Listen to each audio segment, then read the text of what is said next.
Guys, क्या हाल चाल है। उम्मीद है आप सब ठीक होंगे। आज संडे है। संडे में मेरे बेटे की फरमाइश है, हमने पापड़ और चिप्स खानी है तो खुद बना रहा है। पापड़ तो खुद बनाएगा, तो चिप्स की तो मैंने खैर कटिंग करके रख दी है, तो वो मैं साथ इसके बनवाऊँगी। तो कह रहा था मम्मा पापड़ तो मैं खुद ही फ्राई कर लूँगा। तो संडे है, उम्मीद है आपके बच्चे भी अपनी अपनी फरमाइश करते होंगे।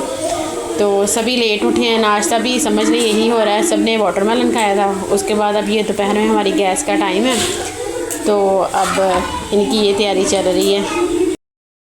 कल के व्लॉग में मैंने आपसे जिक्र किया था कि गंदम आएगी हमारी ना, तो गंदम तो कल खैर मेरे जेठ देंगे। ये मेरे हस्बैंड का हिस्सा है जो हमें आना होता है, तो वो आ तो गई है। फ़र्स्ट टाइम मुझे ऐसे गंदम रखनी पड़ रही है। पहले तो सब कुछ हस्बैंड पे डिपेंड होता था। हमारा खुद का फार्म था और मेरे हस्बैंड काश्तकारी भी करते थे, तो तब तो इतना फ़ील होता नहीं था। जब से मेरे हस्बैंड की डेथ हुई है, सारी ज़िम्मेदारियाँ मुझ पर आ गई हैं। मुझे तो ये भी नहीं पता होता था कि बाहर कैसे जाना है। मैं बहुत कम एज की थी जब मेरी शादी हो गई। मैं फ़र्स्ट ईयर की स्टूडेंट थी जब अच्छा रिश्ता आया और मेरा निकाह तय हो गया। तो उसके बाद निकाह हुआ तो 11 माह बाद रुखसती हो गई। फिर उसके बाद मेरी बेटी पैदा हुई और बेटी मेरी, फिर साल बाद मुझे पता चला कि मेरी बेटी नॉर्मल नहीं है, क्योंकि वो इवन के साल में वो बैठना भी शुरू नहीं हुई थी। तो उसके बाद हमने डॉक्टर्स को दिखाया। उन्होंने बताया कि इसको बहुत, जब छोटी पैदा हुई थी तभी इसको ऑक्सीजन की कमी हो गई थी। तो उन्होंने इतना इलाज करवाया लेकिन कोई फ़र्क नहीं पड़ा। फिर जब वो तकरीबन ये हुई है साल की, इसके सर को बुखार हो गया। बुखार होने के बाद इसकी अल्लाह ताला की तरफ से बिनाई बहुत ज़्यादा कमज़ोर हो गई। इतनी वीक है कि इसको पाँव में पड़ी हुई बड़ी चीज़ पड़ी नज़र नहीं आती है। और फिर आँखों के पट्टों का खिंचाव हो गया और उसकी वजह से इसके जो आई बॉल है वो भी एक जगह नहीं रहते। बस अल्लाह पाक की तरफ से एक आजमाइश है, वो काटनी है। हस्बैंड थे तो कुछ भी फ़ील नहीं होता था।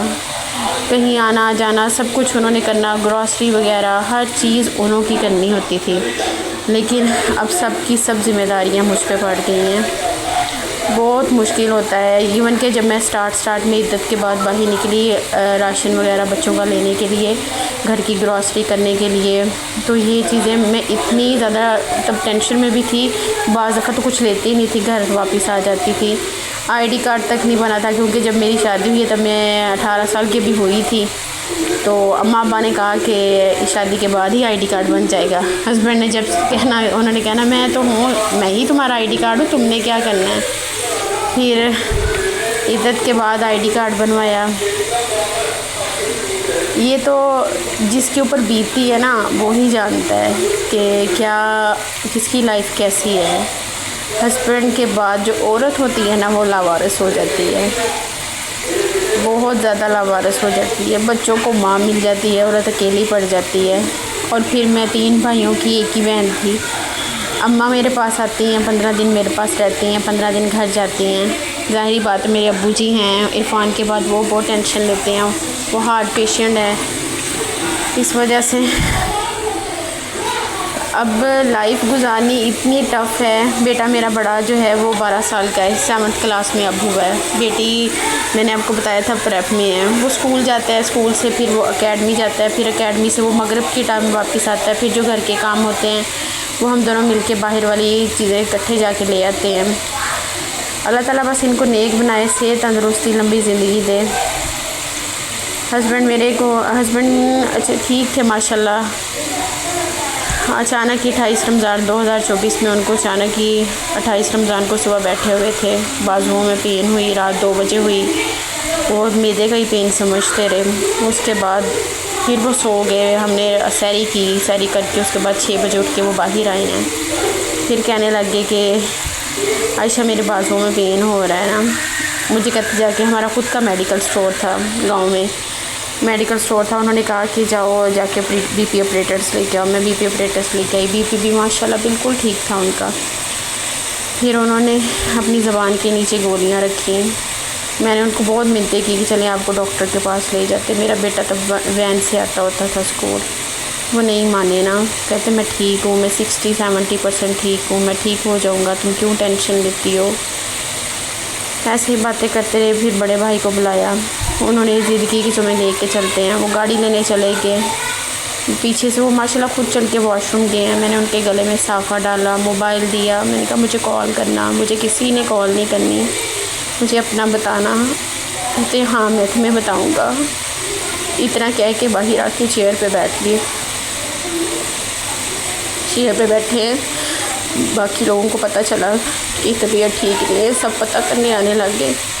मैं चेयर लगा रही थी, मुझे कहते क्यों चेयर लगाई जा रही हो। मैंने अभी इतनी बात की है, मेरी जिठानी की आवाज़ आई, क्या हुआ। पीछे देखा तो इरफान चेयर से उल्टे हुए थे, तभी अल्लाह को प्यारे हो गए थे। 1 मिनट मेरी ज़िंदगी ख़त्म हो गई। मैं अर्श से फर्श पे आ गई।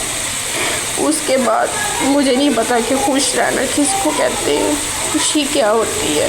अपने बच्चों के लिए ज़िंदगी गुजार रही हूँ, अपने बच्चों के लिए जी रही हूँ। मेरे बच्चों का अल्लाह पाक के अलावा कोई नहीं है। इसीलिए बहुत सारी जगह पे मैंने कोशिश की, असाइनमेंट ऑनलाइन की, एजुकेशन भी कम थी, सब फ्रॉड निकला। फिर भाई ने कहा कि तुम ना होम ब्लॉगिंग करनी शुरू करो, होम ब्लॉगिंग करनी शुरू करो, अपना फेस ना लेके आओ। अल्लाह पाक क्या पता तुम्हारा हाथ इधर ही पकड़ ले। बहुत सारे लोग ऐसे काम करते हैं, तुम भी कर लो, अल्लाह पाक तुम्हें कामयाब करेंगे। इसीलिए इस रास्ते पे आई हूँ। अगर आपको मेरी वीडियोस पसंद आती हैं उसको प्लीज़ लाइक करें, आप देखते हैं उसको आप शेयर करें, कमेंट्स करें, सब्सक्राइब करें। आपका एक सब्सक्राइब मेरे लिए बहुत बड़ी हेल्प बन जाएगा। मुझे से ज़्यादा सपोर्ट करें। अल्लाह हाफिज़।